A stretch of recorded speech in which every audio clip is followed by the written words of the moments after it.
You want to be a real daddy? You want to be an example to your children? Get your lazy behind up and go to church with them. Ain't nobody talking back to me. You got to get up and go to church with them. Do you know what would it be like?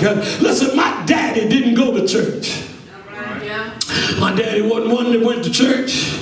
My daddy would sit on the front porch and shell them beans. We'd never forget this, shell them beans. He would recognize everybody going to church. Y'all going to church? Yeah, we going to church, Daddy. And sometimes you back in them days, you couldn't even murmur and say, well, you need to go with us. So we had to be quiet. We shell them beans and we go into church. And my mama, walking with my mother, we can talk to her. And we all used to say, Mama, why are you making us go to church and Daddy ain't going? And Mama would never open her mouth. She would always go to church. She would give God the glory. She would come home. My mama had food cook. And we couldn't eat. Now this what made me mad. We didn't went to church, we didn't went to serve, but we couldn't eat until Daddy eat.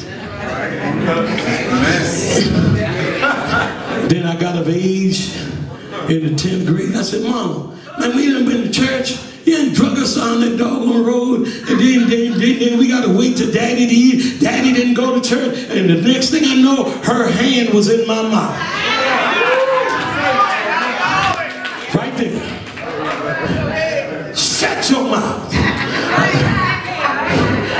And that little lady, when she say something, you know, your eyes get to bucking, and then my sisters and brothers say, you shut your mouth now. And I said, Lord Jesus, I'm finna get a whooping now. And I know I'm finna get a whooping when I get there. I don't get a whooping. And as soon as I got home, when I got to that house, my mama did what I didn't want her to do. She said, take your clothes off. I said, Lord Jesus, I'm gonna wear your behind out. You and never say that again. I said, hey, what, Mama? What is Mama doing? And Mama just kept.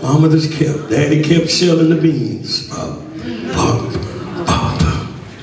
Then later on in life, my father had a stroke. He had a stroke. And my mother made all of us pick my daddy up. We ain't had no car. We walked to church, but we had to call a cab.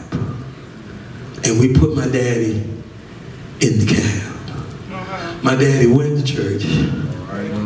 Everybody was happy because my mother was a faithful member of the Dickerson AME Church. And they started applauding. So my sister, my oldest sister said, Bubba, if he died, he going to hell. I said, what are you talking about? She said, Daddy said in that corner, yeah, but he don't know God. Yeah. I said, Jesus, you sure right. So my sister went in the corner, called me over, because I was a little preacher back then, pretending to be. And she led my father to God. And when my daddy confessed that thing, his hand stopped. I said, Jesus Christ. His hand started wiggling and wobbling. And I started crying. My other siblings, we crying because we don't know what's happening. We in church, but we don't know. I know something is happening. And so my mother, she said, I'm going to let y'all take him back home in the cab.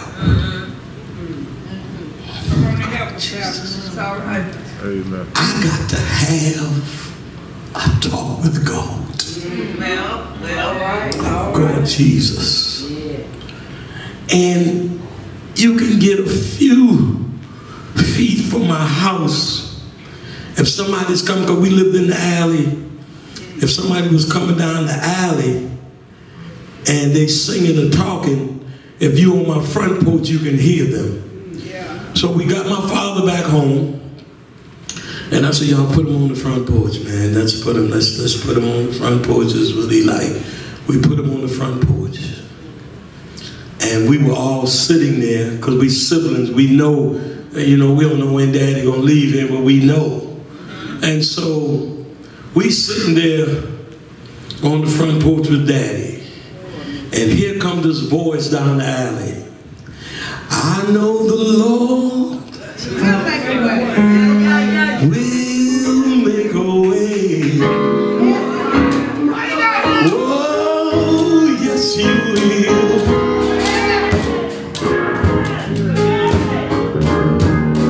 I know the Lord will make a way.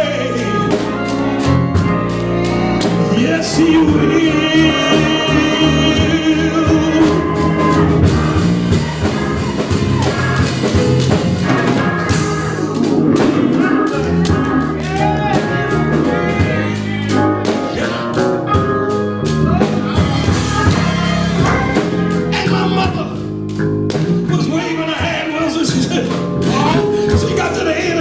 She said,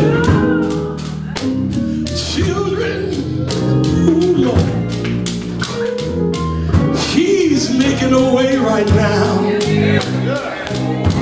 Then she got the second away. She said, boy, I know the Lord